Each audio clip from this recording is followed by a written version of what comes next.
Wealth में रत्न धातुमम का मतलब होता है प्रॉस्पेरिटी। रत्न उसमें ट्रांसफॉर्म होगा, उसमें ट्रांसलेट होगा।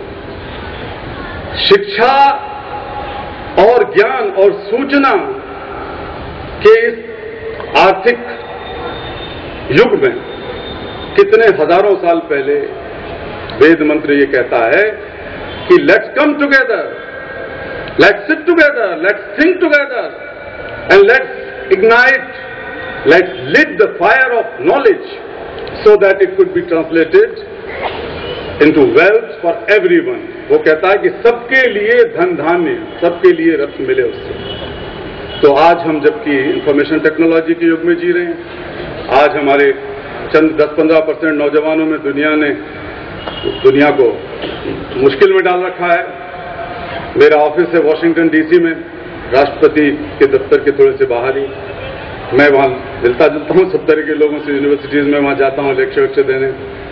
इंग्लैंड में भी बुलाते हैं लोग, मैनेजमेंट वाले या दूसरे लोग, सोशल साइंसेज वाले।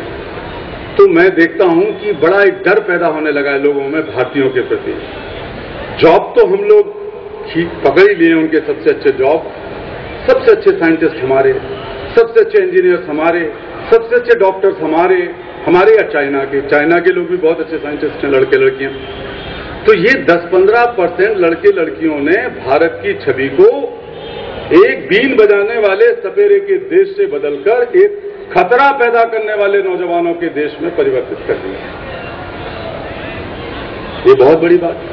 ये शिक्षा के कारण संभव हुआ और ये संभावना निकलनी नहीं चाहिए। अगर 10-15% अच्छी पढ़ाई पढ़ने वाले बच्चे भारत को यहां से वहां पहुंचा सकते हैं, 8%, 9% इकोनॉमिक ग्रोथ की रफ्तार में लाके हमको खड़ा कर सकते हैं। ये रफ्तार किसी राजनेता की वजह से नहीं आई। कोई राजनेता यहां बैठा हो तो मुझे माफ कर दे, किसी पॉलिटिशियन की कृपा से ये इकोनॉमिक ग्रोथ नहीं बढ़ी है।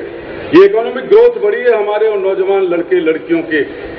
नौजवान का मतलब अब 40 साल के हैं, 50 साल के हैं, 25-30 साल में उन्होंने मिरेकल कर दिया भारत के अंदर भी और दुनिया भर के अंदर।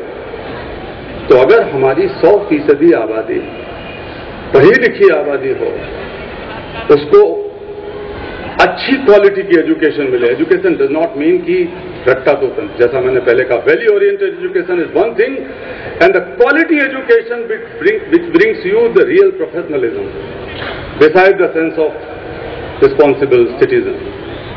वो एजुकेशन जो प्रोफेशनलिज्म पैदा करे आपके अंदर, क्वालिटी एजुकेशन, उसकी बहुत भारत को जरूरत है। और अगर वो हमारे देश के सब बच्चों को मिल जाएगी तो हमारे देश को दुनिया में, आप सोच सकते हो कि जॉब की बात छोड़ दीजिए, कोई ऐसी इंडस्ट्री नहीं बचेगी कि उस इंडस्ट्री पर हम लोग अपनी दादागिरी ना रखें। कोई ऐसी साइंसेज नहीं बचेगी, कोई ऐसी फैकल्टी नहीं बचेगी, कोई ऐसा जगह नहीं बचेगी जहां भारत के नौजवानों का बोलबाला, लड़कियों का बोलबाला खासकर न हो जाए। मैं आशा करता हूं कि कोटा में कम से कम आप लोग, हमारी बहनें, हमारे भाई जो हमारी बात सुन रहे हैं, मैंने उपदेश तो कोई दिया नहीं, आपने देखा, क्योंकि मैं तो राजनीतिक नेता नहीं हूं, मैं तो धार्मिक भी नहीं हूं, मैं तो आपकी तरह हूं। चीफ गेस्ट मुझे कहते हो तो बड़ी शर्म आती है।